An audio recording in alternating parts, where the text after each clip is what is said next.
Assalamu alaikum. In English, sentences have four types. They can be simple sentences, compound sentences, complex sentences, or compound complex sentences. In today's lesson, we're going to talk about each one of these four types in details. There are four types of sentences in the English language. The first one is called simple sentences. This one consists of one clause only. If you don't know what a clause is, you need to watch the previous video one more time, which is lesson 6. In this video, I explained the difference between sentences, clauses, and phrases. The second type is a compound sentence that consists of two independent clauses. Again, if you don't know what an independent clause is, you need to watch the previous video, lesson 6.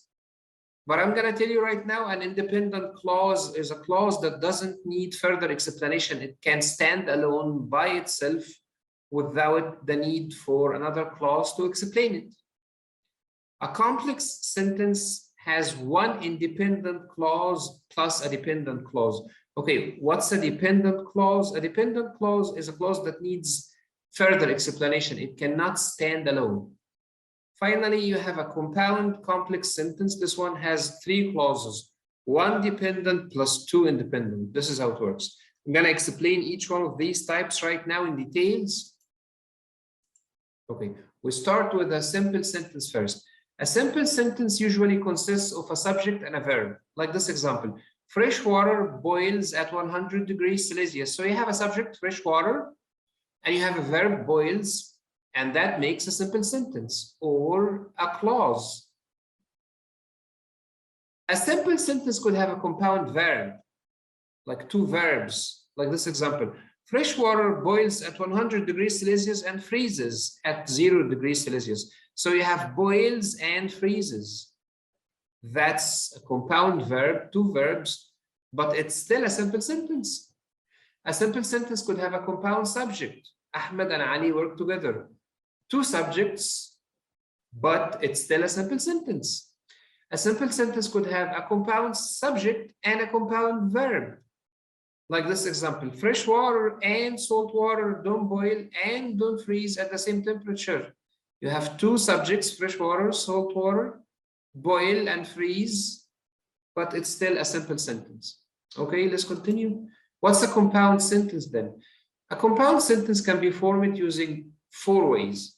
The first one is by using a coordinator, also called coordinated conjunction, fanboys. Don't worry, I know that you probably don't know what that is. You probably don't know what coordinators are. I'm going to explain this in details in lesson 8. For now, I'm just going to give you an overview about them. Basically, coordinated conjunctions are connectors. They connect two clauses together. But they connect independent clauses, clauses that don't need another clause to explain them. Like this example, they don't eat a lot of red meat, nor do they eat dairy products. This is an independent clause, and that's an independent clause, and they are joined together by a coordinator. F stands for, a, and, nor, but, or, yet, so. Don't worry, this will be explained, as I said, in lesson 8 in details. You can also make a compound sentence by using a correlative conjunction, and this will be explained in details in lesson 10. They can either increase their consumption of red meat or incorporate plant-based protein in their diet. So you have either or. You can also use neither nor. Together, they make a compound sentence with a conjunctive adverb, and this will be explained in lesson 11 in details. Like this example, they don't eat a lot of red meat, semicolon. Consequently, their diet is lacking in protein. Other examples of conjunctive adverbs are, however, in addition, furthermore, as a result, and so on. Finally, you may use a semicolon. This was illustrated before in lesson 3. So you have a sentence or a clause, and then you have a semicolon, and then you have another clause. Together, they make a compound sentence. Okay, now let's move on to complex sentences. And this is the most important part in today's lesson, because if you're trying to get a score of 7 or higher in the writing part in the IELTS exam, you have to know how to use complex sentences. And many people misunderstand the meaning of complex sentences, and they think that a complex sentence means a complicated sentence, which is not true at all. And I'm going to explain to you right now what a complex sentence is in English. It's not complicated, it's different. It's not like that. Okay, let's take some examples. You can make a complex sentence by 3 ways usually. I'm going to teach you 3 ways today. By using subordinators. Don't worry, I'll explain what this means. You don't have to be worried. By using an adjective clause, or by using a noun clause. I'm going to explain everything right now. Be patient. Okay. What's a subordinator? We talked a few minutes ago about coordinators, and we said that coordinators join 2 independent clauses together. Subordinators are also connectors. They are also used to join clauses together, but they join 1 dependent clause with 1 independent clause. That's why we call them subordinators, because as we agreed before in the previous lesson, that a dependent clause can be called a subordinate clause. So that's why we call them subordinators. Look at this example. And please remember that this part about subordinators will be explained in details in lesson 9. So let's look at this example. Although the government has increased the minimum wage, the cost of living is still relatively higher than the incomes. So you have a connector, which is although, and then you have a clause right here that ends with a comma, and then another clause right here. This one is called a dependent clause, although the government has increased the minimum wage, because you can't stop. You can't stop here and say that this is a sentence. It has to have another independent clause like this one to explain it, to complete it. Other examples of subordinators are because, after, before, if. So if you have an essay and you're just using the word because, that means that you have a complex sentence. Using the word after, a complex sentence, before, if, and so on. All of these are used to form complex sentences. Let's take the second way of making complex sentences. You could make a complex sentence by using an adjective clause. Okay, what's an adjective clause? An adjective clause begins with a relative pronoun, like who, which, whose, that, where, when. All of these are called relative pronouns. But an adjective clause functions as an adjective. It's used to describe a noun. Let's take some examples to understand this. Men who aren't married are called bachelors. This functions as an adjective for the noun men. You can't remove it. You can't just say men are called bachelors, because not all men are called bachelors. If you're a bachelor, that means that you're not married. So we need this clause to define who, like which men are called bachelors. And this clause is called an adjective clause. Let's take another example. Last year, we vacationed in Hurghada, which features excellent scuba diving. That's an adjective clause. I'm describing some extra information about Hurghada. I'm telling you something about Hurghada that you didn't know before.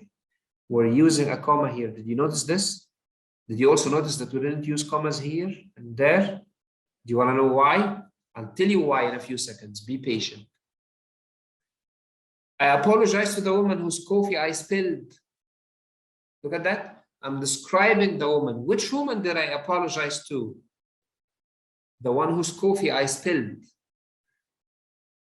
Finally, the building where he lives is very old. Which building? The one where he lives. You can't remove this part. You cannot say the building is very old. All of these function as adjectives to describe the nouns in this situation. I'm describing men, I'm describing Hurghada, I'm describing the woman, I'm describing the building. Okay, now in the next part, I'm going to teach you when we need to use commas and when we are not supposed to use commas. Let's look at that.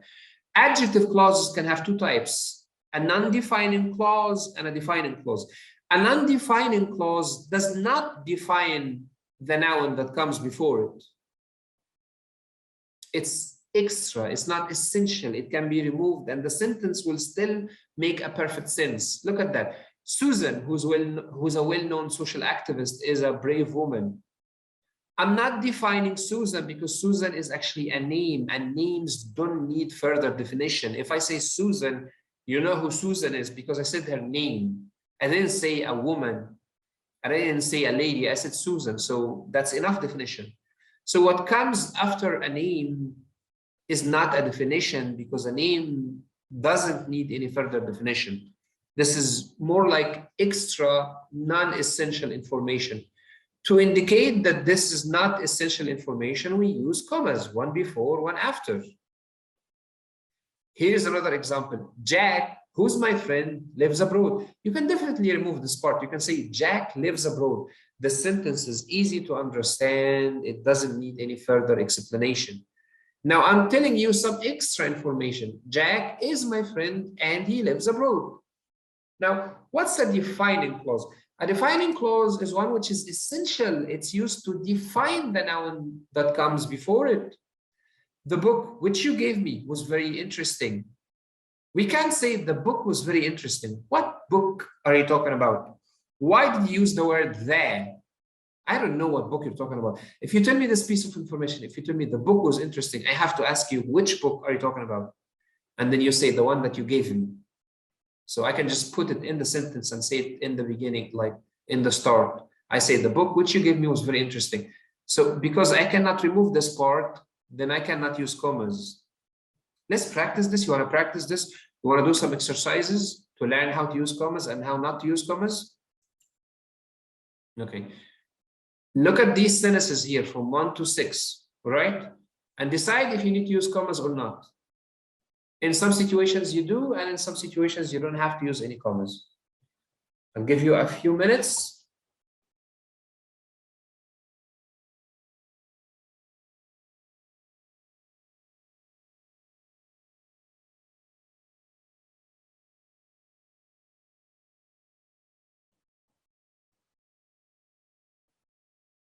Okay, I will show you the answers now, and if you need more time, please pause the video, continue working, and continue answering this, doing this exercise. Okay, here it is. Now, in the first part, I don't need to use commas. This is the place where John crashed his car. I cannot stop at this part. I cannot say, this is the place. Why do I use that? No, I can't do that. I can't. Number 2, the museum that we visited yesterday was amazing. I cannot say the museum was amazing because I have the word there. The museum. Which museum? So no commas here. Look at number 3. Beijing, which is one of the world's biggest cities, hosted the 2008 Olympic Games. We can remove this part. We can say Beijing because this is a name. It doesn't need any further definition. We can say Beijing hosted the 2008 Olympic Games. So we use commas here. Number 4, Michael Jackson's Thriller. This is an album. This is the name of an album that was released by Michael Jackson. How do I know? It has a capital letter. So this is how you know that it's a name, which was released in 1982, was one of the best albums of the 1980s. If I mention the name, as we said before, a name does not require any further definition. So whatever comes after this name is not essential information. It's non-defining information. So we use commas. Number 5, we don't need commas. No commas here. I should have written this part. Please forgive me. These are the shoes that I'm wearing to the party tonight. I cannot say these are the shoes and stop. I have to say these are the shoes. Which shoes? The ones that I'm wearing to the party tonight. Finally, Sally and Joe. That's a name. If it's a name, it doesn't require further definition. So whatever comes after it must have commas. Sally and Joe, who got married last year, are expecting the first baby. We can just say Sally and Joe are expecting the first baby. Okay. The third way to form a complex sentence is by using a noun clause. What's a noun clause? I'll tell you. A noun clause begins with a relative pronoun, who or whom or which or whose or that, exactly like the adjective clause. But the difference is that this clause functions as a noun, not as an adjective. If you want to replace this word with this clause with a noun, you will be able to do that. Look at this example. I know where he lives. This is a noun clause, where he lives. You can remove it and put a noun. You can say, I know his address. That's a noun. That's it. Where he lives doesn't matter. You can also start the sentence with a noun clause because it's a noun. You can have a noun at the beginning of the sentence. Where he lives doesn't matter. What he said was interesting. It's obvious that she doesn't understand French. That's a noun. It's obvious that she doesn't understand French. You can also start the sentence with this part. You can say that she doesn't understand French is obvious because it's a noun. It functions as a noun. How the government should solve this problem is a matter of debate. How the government should solve this problem is a matter of debate. Why salaries must be increased can be explained in two ways. That's also a noun clause. Finally, you may have compound complex sentence. This is the fourth type of sentences in the English language. Now, this type of sentences has at least three clauses, like this example.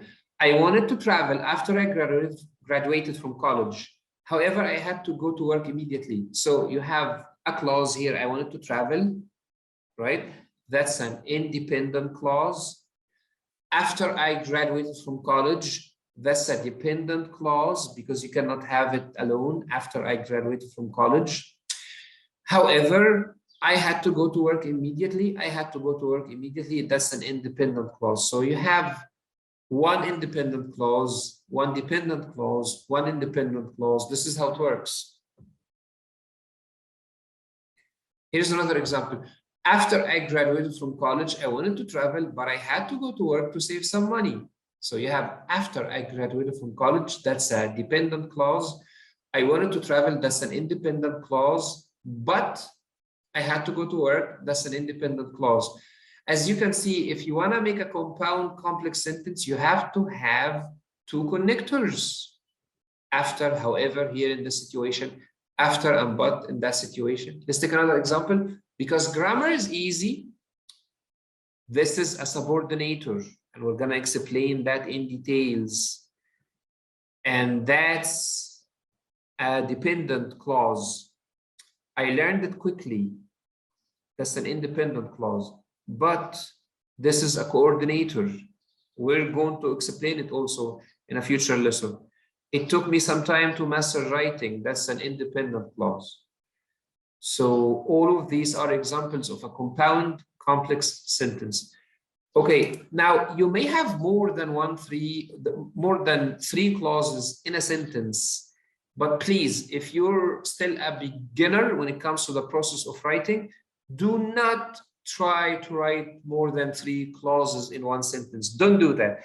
Don't use more than two connectors in the same sentence. Please don't, because you'll end up making a lot of mistakes. So the maximum number of clauses that you can have in one sentence is 3. And then in the future, when you build up your experience in writing and you improve your grammar very well, and you want to write more clauses in one sentence, you can do that, but not right now. And definitely when it comes to the IELTS exam, if you're trying to get a score of 7 or higher, you don't need to write more than 3 clauses. Definitely, for sure, you don't have to do that. Okay. So finally, here are some useful tips. I know that today's lesson had so many different types of sentences and so many things to discuss. But if you're trying to get a good score in the IELTS exam and you're confused, you don't know which complex sentences you're supposed to write, I have suggested some examples for you. You want to have at least one adjective clause in your essay, like this example. Famous athletes who get paid millions of dollars every year have to train very hard every day. So that's an adjective clause, as we said before, who get paid millions of dollars every year. You also might consider having a complex sentence with even though, because it's so easy to make a sentence with even though. Even though many people believe that advertising is the most important reason behind the increase in sales over the recent years, comma, I think that people's real needs are the true driving force for their consumption. That's a complex sentence using even though. You could also have a compound sentence with whether. Again, we're gonna discuss this part in details in a future lesson. In conclusion, whether the government decides to raise the price of petrol or not, it's imperative to search for other alternatives to reduce traffic jams in the city.